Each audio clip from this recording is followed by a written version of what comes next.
this video, we'll show you how to make sounds like this. Spraying, snapping, tearing, and crushing. Where would we be without the sweet lullaby of gratuitous, shirt-staining violence? For quite a while now, the God of War series has been everybody's favorite when it comes to comedically horrific corpse ventilation.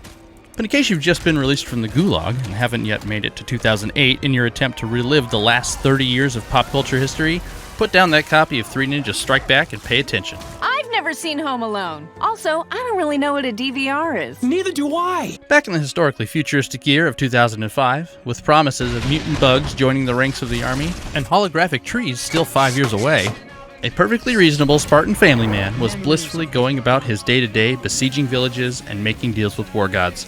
Unfortunately, as hard to believe as it may be, war gods aren't always the most upstanding group, and may trick you into killing your family. Whoops! Add a permanent coat of daughter ashes, some red mist, and a pinch of dead wife. I'll always be by your side.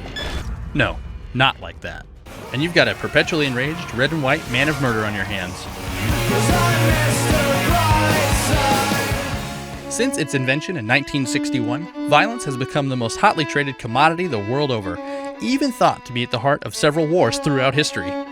But it's not violence you're here for. No, you can get that anywhere.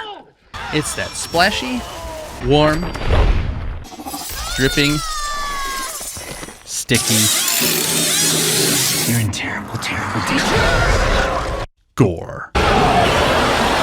As is the case with anything done well, it's easy to lose sight of how important sound can be in turning a simple animation into a wasted lunch. So often in sound design, you have to create sounds that seem like they fit into a situation that none of us have actually experienced, probably. Most people haven't stomped a head like an old pumpkin, or pulled off anyone's arms. But if we look at the components of the sound, we can start to get a better idea of what it might be like if we did. You've got bones, blood, meat, tendons, guts, and black stuff, and about 50 Slim Jims. So what do we do with that information?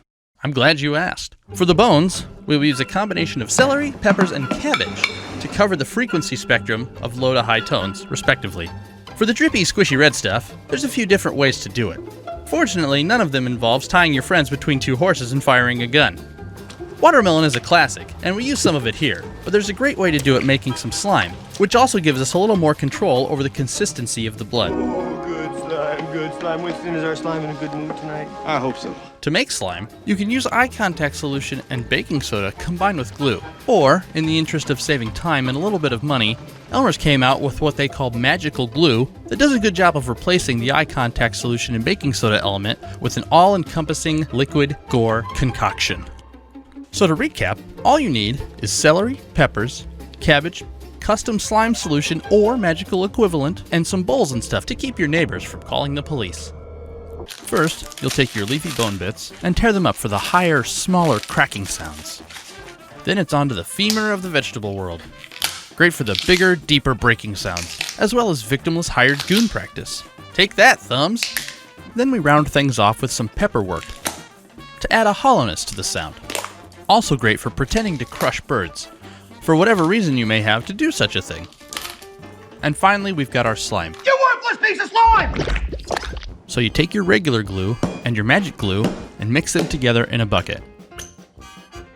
You can also add some red food dye. It's not necessary, but it gives it a stronger sense of realism, you monster. Squeeze it, twist it, slap it. Get creative. It will only make things better.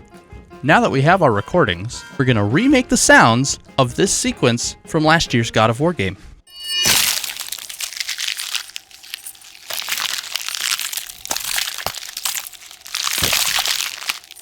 We'll start with the bones first. Snap, crackle, pop.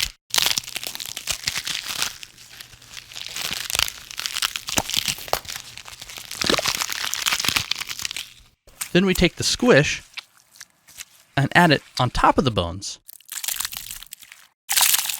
for the full effect.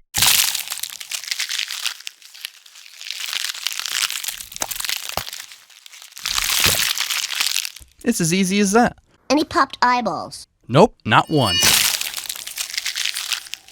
Thanks for watching. If you enjoyed this video, don't forget to like, comment, and subscribe.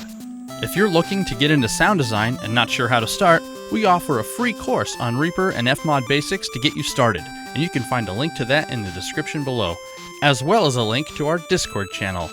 Join over 800 members of the internet's #1 sound design community for weekly game streams, live podcasting, sound design challenges, and more. I look forward to seeing you there.